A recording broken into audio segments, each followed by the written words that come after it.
It started with a simple envelope in my mailbox, no return address, just a plain white envelope that upended my entire world. I tore it open without a second thought, knowing Ethan's construction job sometimes required him to get sensitive documents mailed to our home. But inside wasn't a building contract or legal paperwork. It was a single photograph that damn near stopped my heart. There was my husband, the love of my life for 10 years, in a tight embrace with some faceless woman. Her slim arms were wrapped around his neck as they kissed passionately in what looked like a hotel room. The bile rose in my throat as I gripped the photo so tightly it crinkled in my hands. This couldn't be real. It had to be some sort of twisted joke or mistake. Ethan loved me, didn't he? I tried calling him, but it went straight to voicemail. He was probably on one of those job sites out in the middle of nowhere with no cell service. As the minutes ticked by, the shock and dismay metastasized into a burning rage. By the time he finally got home that evening, I was a powder keg ready to explode. Ethan waltzed through the front door with his typical goofy smile. "Hey, Hon, sorry I'm so late. You'll never believe the day I had on site." I cut him off, slamming the photograph down on the kitchen counter. "I'll never believe the day you had. What about this, Ethan? Care to explain?" His smile withered like a flower in a drought as his eyes went wide with horror. "Cora, that's not..." "Not what?" "Not you. Because it sure as hell looks like you to me." He opened and closed his mouth like a gasping fish. I felt hot tears of rage and heartbreak streaking down my cheeks. "Who is she? How could you do this to us, to our marriage?" I was practically screaming now. Ethan ran a shaky hand through his cropped brown hair. "Babe, you've got to believe me. It's not what it seems. I would never." I wasn't having any of his desperate, empty reassurances. "Don't you dare babe me. I want the truth, all of it. No more lies." He simply nodded, the fight seeming to drain out of him. Okay, you're right, I'll explain everything, but you have to trust me, Cora. I love you, and I swear this it's complicated, okay?" So that's where the long, miserable night began. A night of Ethan spilling his guts about things I never could have imagined. Illegal funds, affairs, betrayals. A night that marked the unraveling of the life I thought I knew. My world shattered by the simple contents of a plain white envelope, and it was only the beginning of this nightmare. The truth started to pour out of Ethan like a dam bursting open that night. With trembling hands, he admitted that the woman in the photo was Rachel Wilkins, a designer he'd hired to work on some commercial projects. Ethan swore it had started as an innocent flirtation, but quickly escalated into a full-blown affair over the past 6 months. "I'm so sorry, Cora. I never meant to hurt you like this," he kept repeating through choked sobs. But that was just the sickening tip of the iceberg. Ethan also confessed that he'd been embezzling funds from his construction company, Bennett Builders, to support his illicit rendezvous with Rachel and cover up other shady business dealings. "It started small at first," he said, unable to meet my eyes, "just skimming a little off the top from material overages and fake invoices, but then it spiraled out of control to cover my lies." My head was spinning from the relentless blows of betrayal. As if the emotional devastation of his affair wasn't enough, now I realized our entire financial future was in jeopardy too. Years of going to night school to become a nurse, saving every penny we could, all built on Ethan's lies and crimes. "How could you?" I demanded, fists clenched in fury. "Everything we have, our home, our savings for kids one day, all of it built on cheating and stealing?" Ethan just shook his head, tears streaming down his face. "I never wanted any of this, Cora. I got in too deep and I was scared, okay?" That's when he dropped the worst bombshell of all. That snake Rachel hadn't been a willing accomplice. She'd been the one driving Ethan into this pit of deception and fraud.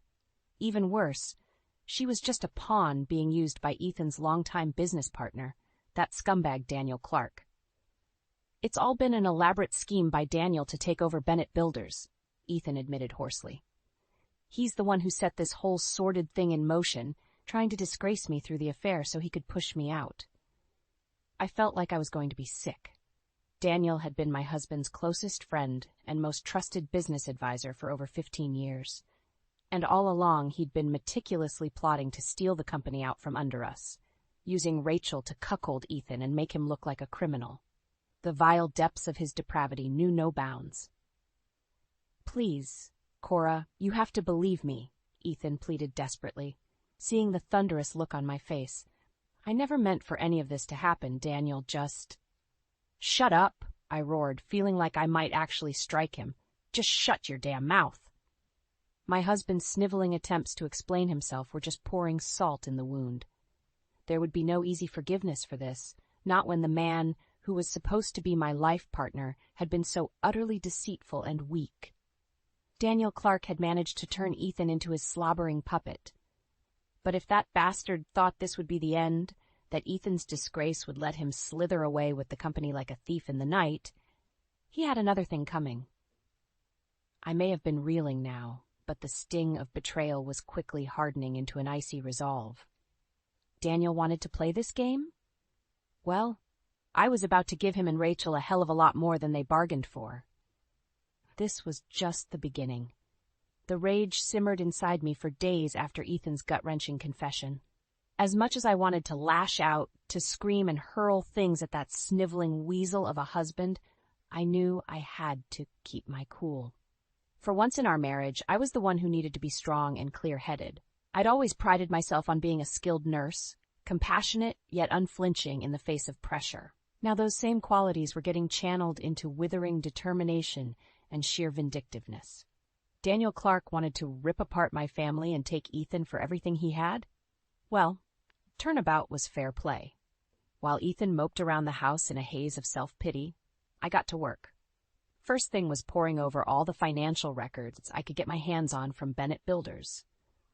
Bank statements, ledgers, tax forms, I devoured them all like case files, looking for any irregularities or ammunition I could use. This has to stop, Cora, Ethan pleaded weakly one morning as I piled documents across the kitchen table.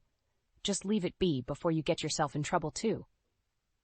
I fixed him with an icy stare. The only trouble I'll be causing is for Daniel and his little tramp Rachel.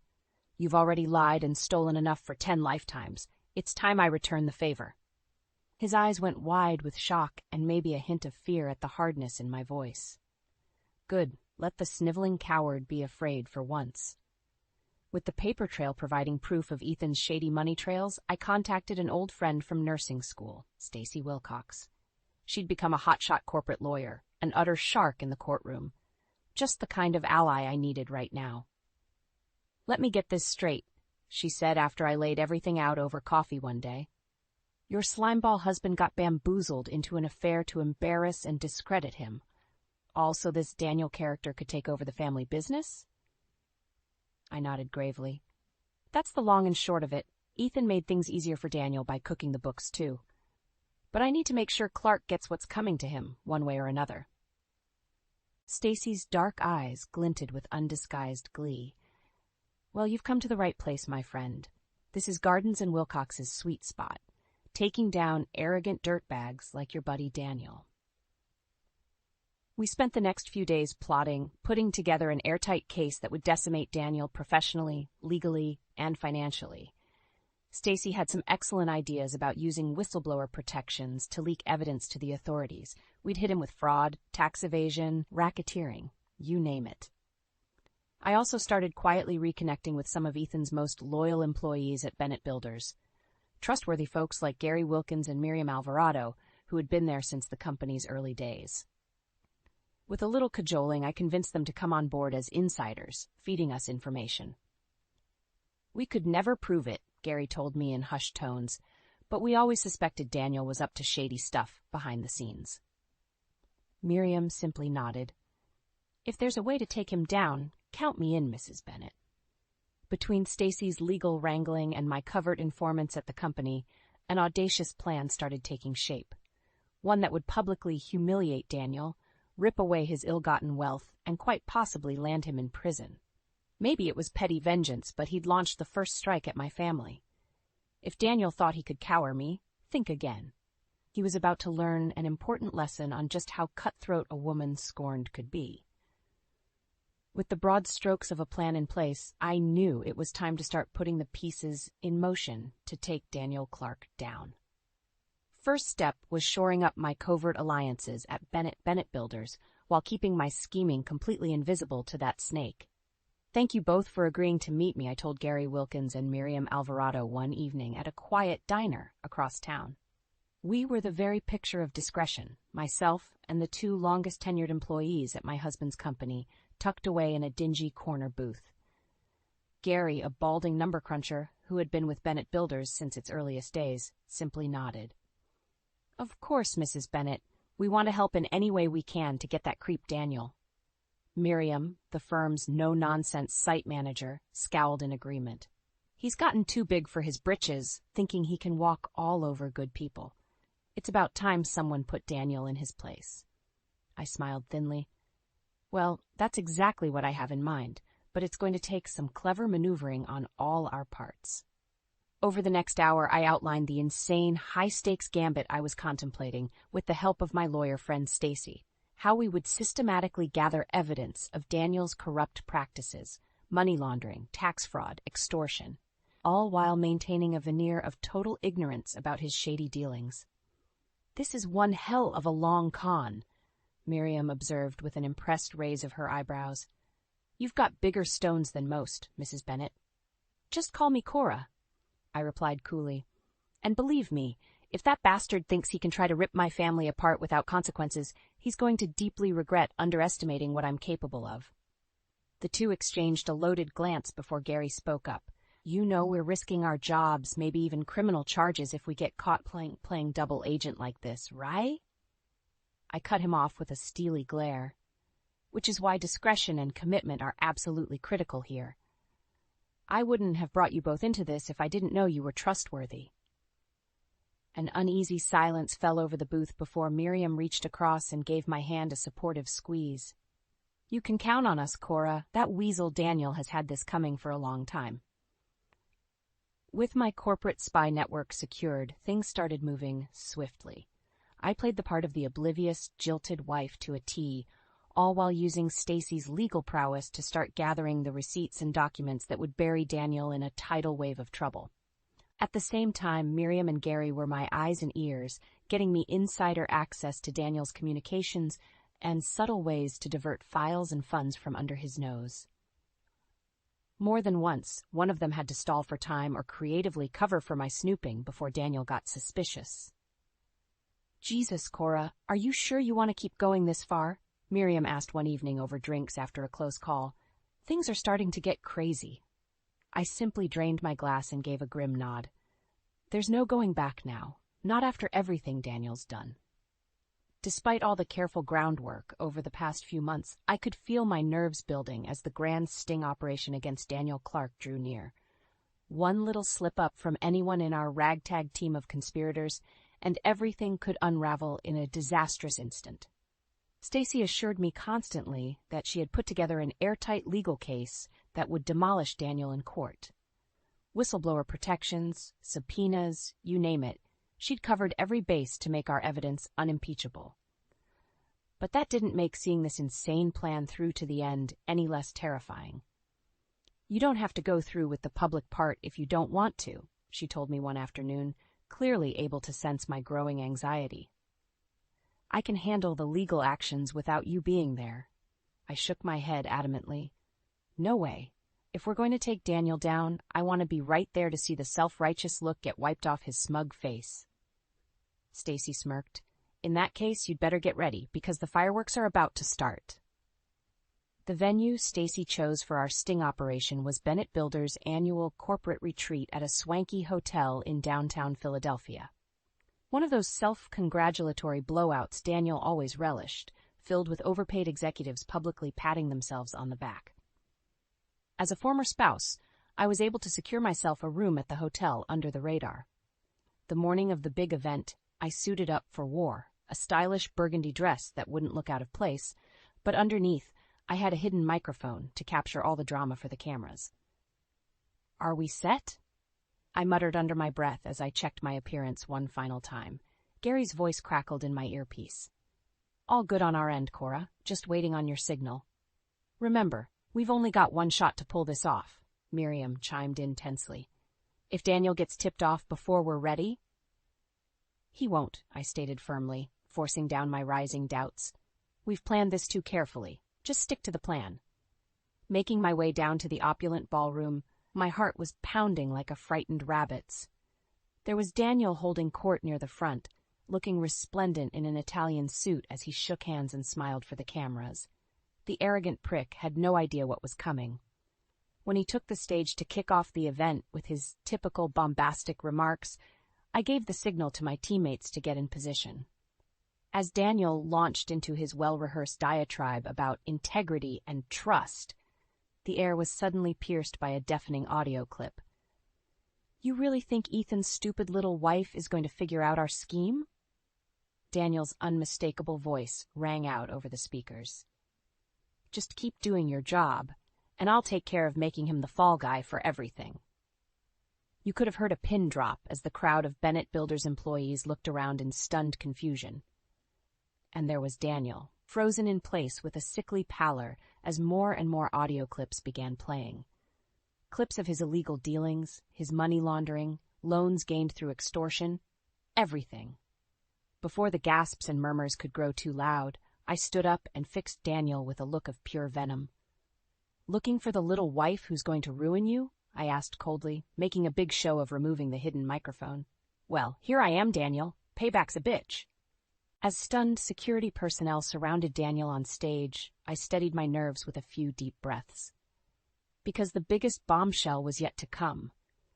The look of utter shock and humiliation on Daniel Clark's face as he was led away in handcuffs will forever be seared into my memory.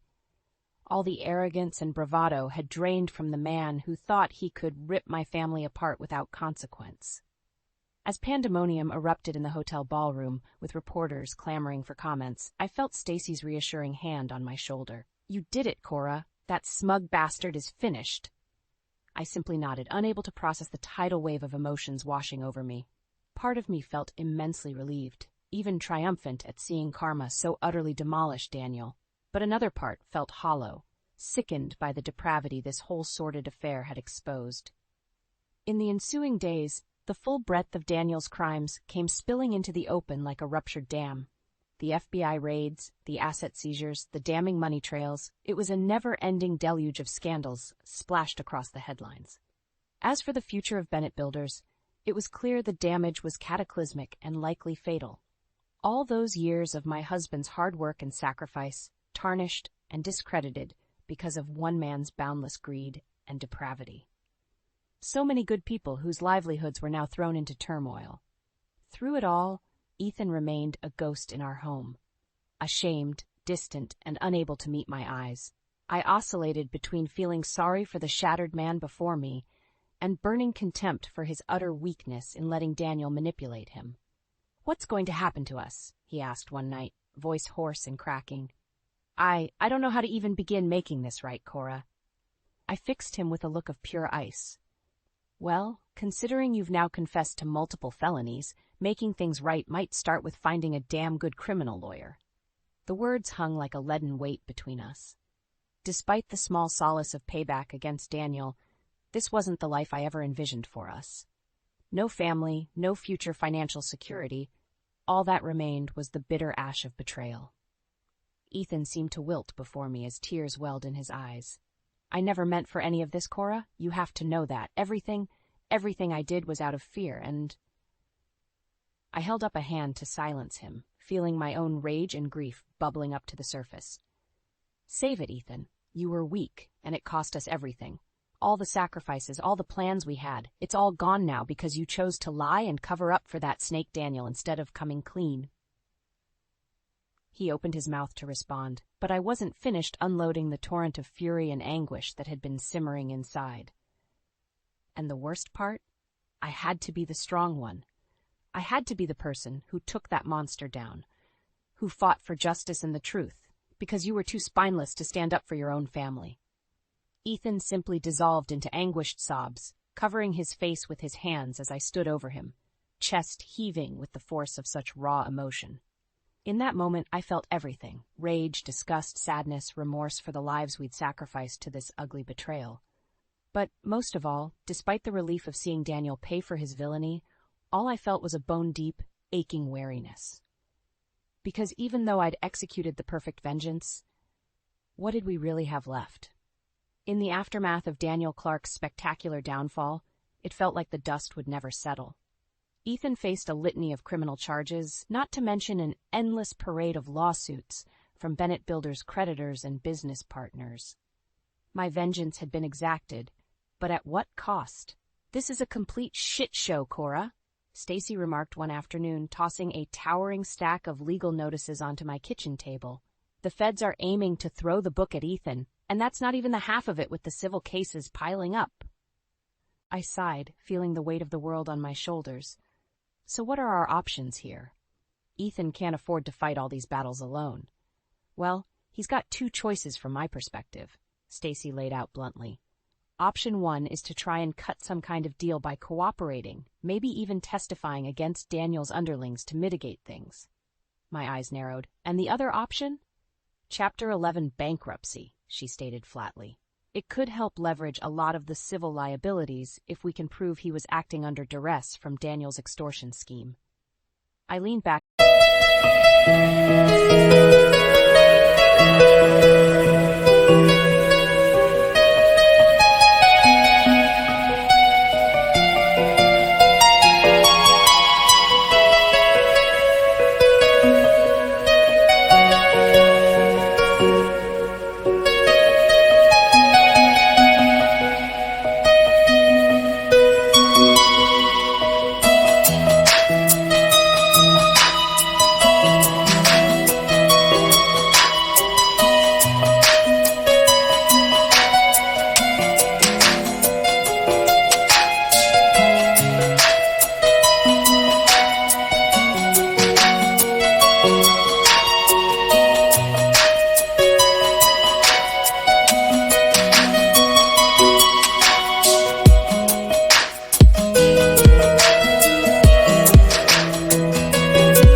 in my chair, rubbing my throbbing temples as I digested this miserable new reality. Ethan was either going to sell his soul to try and stay out of prison or lose what little we had left, trying to avoid total financial oblivion. Jesus, what a goddamn mess, I muttered darkly. Ethan entered the room then, looking haggard and utterly dejected in stained sweats. I couldn't even muster any animosity towards my husband in that moment, just bone-deep pity for the pathetic shadow of a man he'd become. "We were just strategizing our options," Stacy stated coolly, ever the pragmatist. "You know you're in a pretty tight spot here, Ethan." He simply nodded warily. "I know. God, I know." He turned his hollow gaze towards me. "Listen, Cora, I'm sorry about all this. Truly I am. Maybe you'd be better off just walking away while you still can." "Don't even start with that bullshit," I cut him off fiercely. Despite everything, something deep inside me still rallied at the thought of just abandoning him and Bennett Builders to this cyclone of devastation. Pushing myself up from the table, I began to pace as the pieces slowly clicked into place in my mind. "Okay, here's what we're going to do. First, we go with Chapter 11 bankruptcy proceedings and cut our losses on the civil side of things. Let the creditors pick over what's left of the business." Stacy leaned forward intently. "Not a bad start. It'll buy us some breathing room at least. But Ethan still has all those criminal charges hanging over his head." I nodded grimly. "I know. That's where he lays it all on the table for the prosecution. Everything about how Daniel manipulated and threatened him, the financial fraud, the works. He has to sell them the full hell of being Daniel's victim to try and cut some kind of deal on reduced sentencing." The two of them shared an uncertain look, but I pressed onwards with my hastily arranged stratagem. "And while that's going on, I'll get the ball rolling on restarting the company. Not Bennett Builders, obviously. That name is radioactive after all this. But a new entity with all new management and oversight." Stacy's eyebrows rose incredulously. "Cora, why the hell would you want to tie yourself to this anchor anymore after everything it's cost you both?" My jaw set with grim determination. "Because Daniel Clark doesn't get to be the one who takes this from me, from us. He already did his damnedest to rip away our legacy, our security. I'm not about to hand him that final screw you by walking away in defeat." Ethan stared at me as if seeing me for the first time, though something almost resembling hope flickering across his haunted features. "So that's the play," I stated firmly, looking between them both. "We cut our losses, deal with the fallout by any means necessary, and build something new from the ashes. Something better, stronger, and that bastard Daniel can never touch. It's time we finally take our lives back, once and for all." The road ahead was still long and arduous, but for the first time in what felt like an eternity, I could taste the promise of something resembling redemption on the horizon. Maybe even a shot at genuine happiness again. As Stacy had predicted, getting Bennett Builders, or what was left of that shattered husk, into Chapter 11 bankruptcy was a grueling process. Endless meetings, depositions, hearings with the kind of greedy vultures who feast on the carcasses of failed businesses. Through it all, Ethan remained uncharacteristically stoic and cooperative, following Stacy's counsel to lay everything bare about Daniel's extortion plot. He'd become a hollow-eyed wraith entirely devoid of the arrogant bluster that once possessed him. In a strange way, it was the only form of penance he could offer in the face of his staggering betrayal. "You know the prosecution is going to go hard at you, right?" I warned him one evening over the papers spread across our kitchen table. "Cutting a deal is going to mean throwing yourself at their mercy." He gave a weary nod.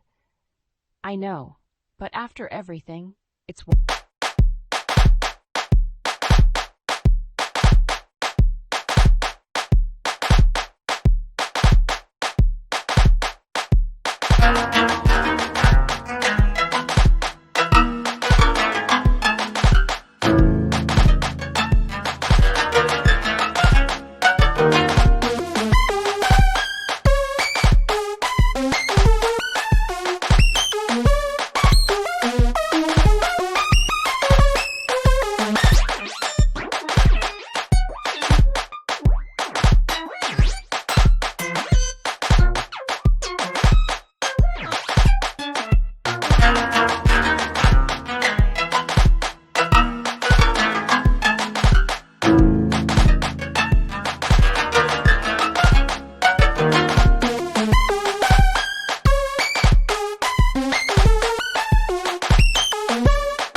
What I deserve, Cora.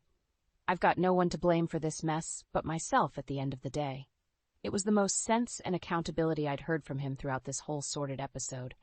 A sad, honest reckoning of the lows his weakness had brought us. Despite the raging storm of emotions still churning inside me around Ethan's betrayal, I couldn't help but feel a pang of sadness for the broken man sitting across from me. In the end, he took a plea deal that included 18 months in a federal penitentiary and paying millions in fines and restitution. A steep price, but one most likely worth it to stay out of prison for decades. "I'll make it up to you somehow, I swear," Ethan murmured as the courthouse doors closed behind us after his sentencing. I didn't respond, lacking the energy to prod that wound further, because in my mind we'd already started on the long road towards some form of redemption and atonement. While Ethan prepared for his incarceration stint, I got to work rebuilding in earnest with a fiercely loyal group of former Bennett Builders employees, construction veterans like Gary and Miriam, who had risked everything to take Daniel down at my side. We established a new company, Providence Contractors, with a mandate to start fresh, unburdened by the corrupt baggage of the past. I instituted new ethics codes, financial controls, you name it. Anything and everything to ensure we'd never again be blindsided by the moral hell that Daniel Clark had dragged us through. When the big day came for Providence's public launch and first major bid unveiling, you could cut the tension with a knife. I stood at the podium, gazing out over the small crowd that included my surviving work family, a few reporters, and most importantly, Ethan. His eyes were shining with an emotion I hadn't seen in far too long. Pride. Not arrogant pride, but the bone-deep sense of being proud of the phoenix rising from the ashes before him. The new life being created to cauterize all the betrayal and agony of the old one. I felt my own eyes misting up as I stepped forward to make my speech. Ladies and gentlemen, thank you all for being here today to mark this new beginning. There were times when I never thought we'd make it to this point after everything we endured. My gaze locked with Ethan's for a brief moment, and I knew in that instant the true meaning of karma. Not petty vengeance or inflicting suffering for its own sake, but molding pain into something stronger, better, redeemed. Providence Contractors wouldn't just carry on the legacy of ethical construction that Ethan had first sown decades ago. It would stand as a monument to persevering through the darkest of times, an enduring testament that no wrong perpetrated against one's family can ever go unanswered. Daniel Clark had forged his own downfall in his arrogance and greed. Now it was our turn to build something transcendent from that reckoning.